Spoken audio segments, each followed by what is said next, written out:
আসসালামু আলাইকুম গাইস। তো কেমন আছেন সকলে? আজকে আমার একটা মূল বক্তব্য হচ্ছে এখানে আমাদের প্রিয় ভারতবাসী, আমি তোমায় ভালোবাসি, আমার ইন্ডিয়াকে নিয়ে কথা হচ্ছে। ব্যাপারটা হচ্ছে ইন্ডিয়াকে নিয়ে কথা বলবো, আর হিন্দু মুসলিম থাকবে না তা কখনো হবে না। আমি এখানে কোনো ধর্মকে ছোটো করে বলতে চাইছি না, সব ধর্মই সমান। দেখো, রাজনীতি করছে, প্লাস হিন্দু মুসলিমকে মারা হচ্ছে, মুসলিম হিন্দুকে মারছে, হিন্দু মুসলিমকে মারছে, এসব বলা ঠিক না। কারণ দেখেন, রাজনীতি যারা করছে তারা ওপরে যা বসে আছে তাদের কিছুই হচ্ছে সবসময়তে নিচে যারা জনগণ তাদের। তো জানছে সবাই। ব্যাপারটা হচ্ছে আগে যেমন বাবরি মসজিদ ভাঙা হলো, তারপরে রাম মন্দির করা হলো, এটা নিয়ে অনেক মারপিট হলো। তারপরে এখন আবার এসছে যে কবরস্থান ভেঙে আবার নতুন করে কী করবে নাকি। যখনই দেখবেন কোনো রাজনীতির ভোটের সময় হবে তখনই এসবগুলো হচ্ছে, কারণ তার কোনো কিছুই জানে প্রকাশ্য না দেখানো হয়, তার যেন সবসময়তেই এসব নিয়ে চলতে থাকে মিডিয়া। এই জন্য কিন্তু কাজটা হচ্ছে। আপনারা সবাই জাগ্রত হন। আমি কোনো ধর্মকে নিয়ে খারাপ কথা বলতে চাইনি। এখানে সব ধর্মই নিজের ধর্মকে পালন করো, কোনো প্রবলেম নেই। এখানে করে সবসময়তে মুসলিমদের সঙ্গে সবসময়তে এরকম মারপিট করছে, কারণ এগুলো ঠিক না। এগুলো একবারে আমি বিরুদ্ধে সেগুলো। কারণ দেখতে পাচ্ছেন যারা উপরে আছে তারা সবসময়তে ওরা মারপিট লেগে দিয়ে শুধু দেখতে থাকছে যে তারা কি করছে, আর এদিকে ছোট যারা জনগণ তারা শুধু এদিকে হয় হিন্দু মরছে না তো মুসলিম মরছে, এই চলছে আমাদের ভারতবর্ষে। তো অথচ নিজের পাড়াপড়শি তারা সবসময়তে খেলাধুলা করে, আবার ওদের সঙ্গে ওদের ঝামেলা লেগে গেছে শুধু রাজনীতির কারণে।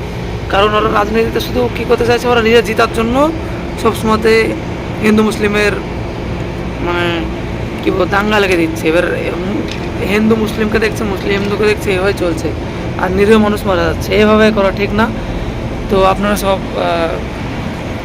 হন, যারা কোনোদিনে যারা বুদ্ধিমান তারা কোনোদিন ঝামেলাতে যাবে না, কারণ তারা সবাই জানে, আর শিক্ষিতরা কোনোদিনও ওরকম ঝামেলা করবে না। সবাই জানে যে আমাদের মধ্যে আমাদের মারপিট লেগে যাচ্ছে। আমরা দেখেন কত আগে 2014 সালের আগে যেমন সবাই একভাবে সবাই থাকতো, কোনো হিন্দু মুসলিমের কথাই হতো না। আর এখন সবসময়তে কোনো রাজনীতির কথা আসলো না কেন আগে হিন্দু মুসলিম, যখনই যাই হলো না কেন আগে হিন্দু মুসলিম, এসব নিয়ে সবসময়তে মারপিট লেগেই থাকছে। এসবগুলো একবারেই ভুল। আর যারা উপরে আছে তারা উপরে থেকে যাচ্ছে, কিন্তু ওদের কোনো কিছু হচ্ছে না, তাদের ব্যাটাররা কোনো দিন মিছিলে নামছে না, কোনো মার খাচ্ছে না, কিছু হচ্ছে না। কিন্তু খাচ্ছে কারা? সবসময় নিচের যারা আছে তারা, ওরাই খাবে। কারণ তাদের মাইন্ড আছে আলাদা, তারা মাইন্ড হচ্ছে কী করে রাজনীতিতে জিতা যায়, সেই মাইন্ডে ওরা চলছে।